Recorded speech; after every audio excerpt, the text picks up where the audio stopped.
Delhi UP border पर Samajwadi party के सांसदों को रोका गया है। इकरा हसन इस वक्त बातचीत के लिए मौजूद है। मैम, आप लोग बरेली जा रही थी, यहीं पर पुलिस द्वारा रोक दिया गया, कैसे जाएंगे अब? देखिए, वहाँ जाने का हमारा कोई ऐसी रोक हमारे संविधान के तहत नहीं है कि देश के किसी कोने में कोई किसी को रोक सके, लेकिन ये अनडिक्लेयर्ड इमरजेंसी है।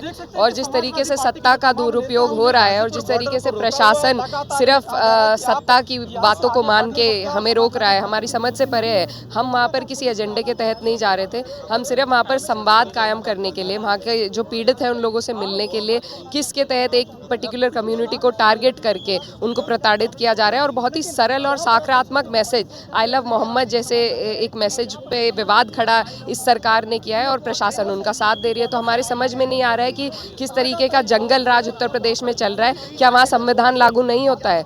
संविधान के मूल्यों तहत मुझे अधिकार, मैं अपना कल को कोई I love Mahadev, I love Shri Ram लिखेगा, किसी को कोई आपत्ति नहीं है इसमें। तो आई लव मोहम्मद में ऐसी कौन सी गलत चीज़ किसी ने लिख दी? तो ये सरासर सत्ता का दुरुपयोग है, हमारे संवैधानिक मूल्यों का हनन है और एक अनडिक्लेयर्ड इमरजेंसी उत्तर प्रदेश में और आपको देखने को मिल रही है। हमारी इन लोगों से यही गुजारिश है कि हमारे साथ चले, हमें कोई आपत्ति नहीं है, हम इनके बीच में वहाँ जाना चाहते हैं। हमारा काम सिर्फ जनता की आवाज़ उठाना है, उनके पीड़ा को समझना है और संवाद कायम करना है। लेकिन फिर भी रोका जा रहा है। ये उत्तर प्रदेश सरकार की बौखलाहट दिखा रहा है कि वहाँ पर जो कानून व्यवस्था है वो बिल्कुल टूट चुकी है और एक बुलडोज़र जस्टिस दोबारा वहाँ शुरू किया गया है। तो उत्तर प्रदेश सरकार किस आधार पे सुप्रीम कोर्ट के आदेश का उल्लंघन कर रही है, ये सवाल सरकार से बनता है। और मैं सुप्रीम कोर्ट को भी कहना चाहती हूँ कि वो इसका कॉग्निजेंस ले और कोई कार्रवाई करे, इनको डांटे फटकारे उत्तर प्रदेश सरकार को।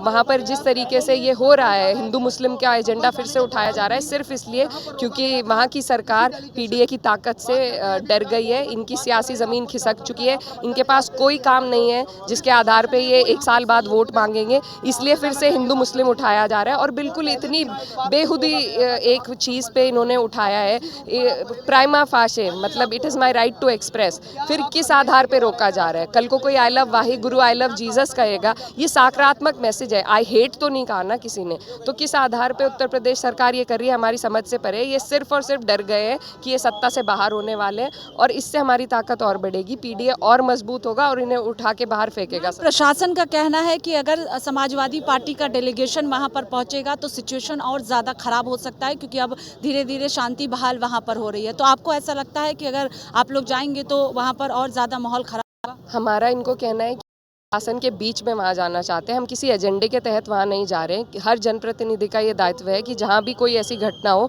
वहाँ पहुँचे, अपने लोगों से मिले। हम उस फर्ज के तहत और उस अधिकार के तहत जो संविधान ने हमें दिया है, हम वहाँ जाना चाह रहे हैं और हमें कोई आपत्ति नहीं है। प्रशासन अपनी 10 गाड़ियाँ लेके हमें बीच में ले ले, हम सिर्फ वहाँ के लोगों से मिलना चाहते हैं और बात करना चाहते हैं और ये हम करके रहेंगे। हम उजागर करेंगे बरेली में क्या क्या घटना घटी है, किस तरीके से प्रताड़ित प्रशासन के माध्यम से सत्ता के दबाव में वहाँ के लोग हुए हैं। और मेरा सवाल प्रशासन से है कि इनकी कोई मॉरल एथिक रिस्पॉन्सिबिलिटी नहीं है? क्या इन्होंने संविधान नहीं पढ़ा? क्या इन्होंने कानून की किताबें नहीं पढ़ी? या सिर्फ सत्ता का हुक्म मानने का इनका दायित्व है? इन लोगों को डिस्क्रिशनरी पावर भी होती है, अपनी एथिक मॉरल रिस्पॉन्सिबिलिटी को ये निभाएं, वहाँ तक हमें जाने दें। और वहाँ के लोगों को इस तरीके से प्रताड़ित सिर्फ इतने एक पॉजिटिव मैसेज पे जो किया जा रहा है, ये बिल्कुल बर्दाश्त के काबिल नहीं है और बिल्कुल गैर संवैधानिक है। और इसका जवाब हमारे लोग, पीडीए परिवार, पूरा 27 में सरकार। और सवाल है कि दिल्ली यूपी बॉर्डर पर आप लोगों को रोक दिया गया है, अब कैसे अगला कदम समाजवादी पार्टी का क्या होने जा रहा है? फिलहाल तो प्रयास इन्हीं लोगों से जारी है हमारा कि इन्हें इनके साथ ही हम वहाँ तक जा सकें। उसके बाद जो भी होता है वो जैसे जैसे घटना घटेगी पता चलेगा। बहुत शुक्रिया। देखिए, तस्वीरें एक बार आपको दिखा देते हैं। दिल्ली यूपी बॉर्डर की ये तस्वीर है और यहीं पर समाजवादी पार्टी की जो सांसद हैं, चाहे हरेंद्र मल्लिक की बात हो, इकरा हसन की बात हो, रामपुर के सांसद भी यहाँ पर मौजूद है और बड़ी संख्या में जो पुलिस है वो यहाँ पर मौजूद है और लगातार जो रोकने का प्रयास है वो किया जा रहा है। बातचीत सांसदों के साथ की जा रही है जिससे आगे सांसद बरेली की ओर ना बढ़े, क्योंकि सांसदों को जो समाजवादी पार्टी का डेलीगेशन है बरेली पहुंचना था और बरेली से रिपोर्ट जो है समाजवादी पार्टी के मुखिया अखिलेश यादव को देना था। लेकिन ये तस्वीर इस वक्त दिल्ली यूपी बॉर्डर की है जहां पर पुलिस द्वारा समाजवादी पार्टी के डेलीगेशन को रोक दिया गया है। कैमरा पर्सन देवेंद्र के साथ स्वाति पाठक, भारत समाचार, दिल्ली।